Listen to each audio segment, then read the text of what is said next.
Deem tax Pakistan के tax structure में एक नया टैक्स है जो आम आदमी को पाबंद करता है कि जो प्रॉपर्टी उसके घर और कारोबार के अलावा उसके नाम पर रजिस्टर्ड है और उसकी कीमत अगर 2.5 करोड़ रुपए से कम है तो उस पर यह टैक्स आयद ना होगा। लेकिन अगर इस प्रॉपर्टी या प्लॉट की कीमत 2.5 करोड़ से ज्यादा है तो फिर उस पर इस टैक्स का इतलाक होगा। इस टैक्स की असेसमेंट का तरीका हुकूमत ने ये बताया है कि प्रॉपर्टी की कुल कीमत का 5% उसे अपनी रेंटल इनकम समझना होगा और फिर इस इनकम की 20% रकम उसे हुकूमती खजाने में बतौर टैक्स जमा करवानी होगी। हालांकि इस प्रॉपर्टी पर कानून के मुताबिक सिर्फ सूबाई हुकूमत टैक्स वसूल कर सकती है, लेकिन ये डीम टैक्स वफाकी हुकूमत की तरफ से इस प्रॉपर्टी पर आयद किया गया है। इससे पहले ये बताना जरूरी है कि पाकिस्तान में 2022-23 के नए माली साल में जो 440 अरब रुपए के नए टैक्स लगाए गए हैं उनमें 153 अरब के टैक्स सिर्फ रियल एस्टेट सेक्टर पर आयद किए गए हैं। एफबीआर की तरफ से कहा जा रहा है कि नए डीम टैक्स से 30 अरब रुपए, सीवीटी की मद में 40 अरब, जायदाद खरीदने पर एडवांस टैक्स से 20 अरब रुपए, जायदाद फरोख्त करने पर सेलर के एडवांस टैक्स से 45 अरब रुपए और ओवरसीज पाकिस्तानियों की प्रॉपर्टी पर टैक्स से 8 अरब रुपए कौमी खजाने को वसूल होंगे। जब हम इन तमाम अमाउंट्स को जमा करते हैं तो जवाब 143 अरब रुपए आता है। बाकी 10 अरब का टैक्स रियल एस्टेट सेक्टर में किस सेगमेंट से हासिल होगा, मुझे फिलहाल इसका जवाब नहीं मिल सका, लेकिन तमाम कौमी अखबारात 10 अरब रुपए लग्जरी गाड़ियों पर आयद टैक्स की मद में डाल रहे हैं,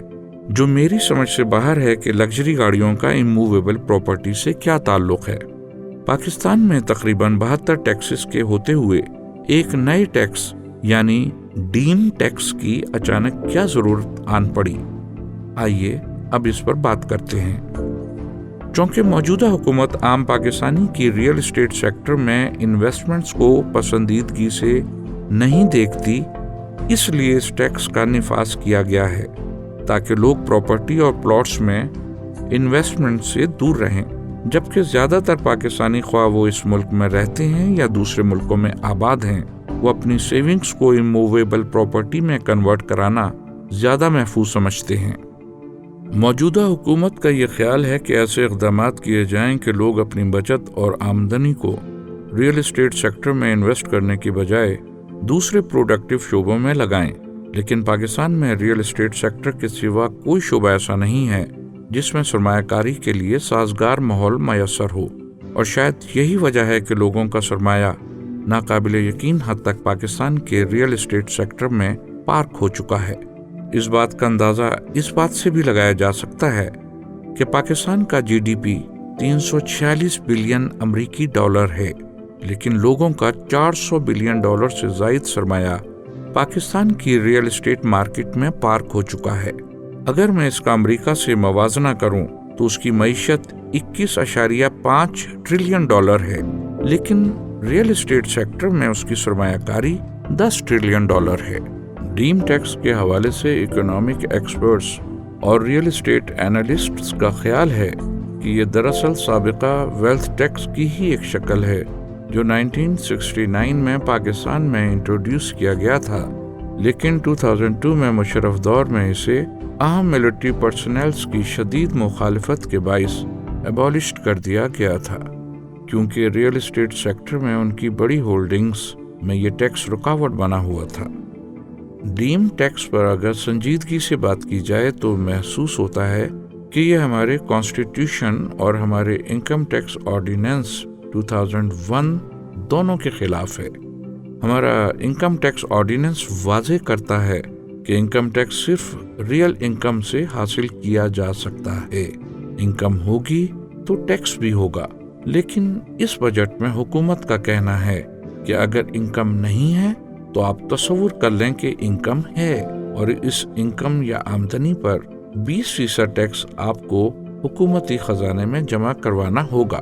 इनकम टैक्स ऑर्डिनेंस में ये बात वाज़ेह है कि जो प्रॉपर्टी गोशवारों में डिस्क्लोज्ड हो चुकी है उस पर कोई टैक्स नहीं होगा, लेकिन अगर किसी शख्स ने اپنی خریدی گئی پراپرٹیز کو سرکار سے پوشیدہ رکھا تو سرکار ایسی کنسیلڈ پراپرٹیز کو جن رقوم سے خریدی گئی ہیں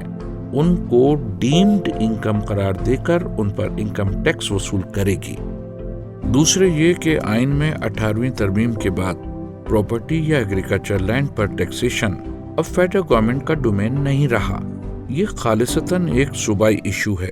وفاقی حکومت کے پاس یہ اختیار نہیں ہے کہ وہ اموویبل پراپرٹی پر اور زرعی زمین پر کسی قسم کا کوئی ٹیکس لگا سکے۔ آخر میں ایک سوال پر میں اپنی بات ختم کرتا ہوں کہ اگر کوئی شخص مین بولیوارڈ گلبرگ لاہور میں 10 کنال کے ایک پلاٹ کا مالک ہے اور اس نے وہ پلاٹ آج کے پریویلنگ مارکیٹ ریٹ پر 14 کروڑ روپے فی کنال کے حساب سے 1 ارب 40 کروڑ روپے میں خریدا ہے تو ٹیکس حکام FBR ریٹس کے مطابق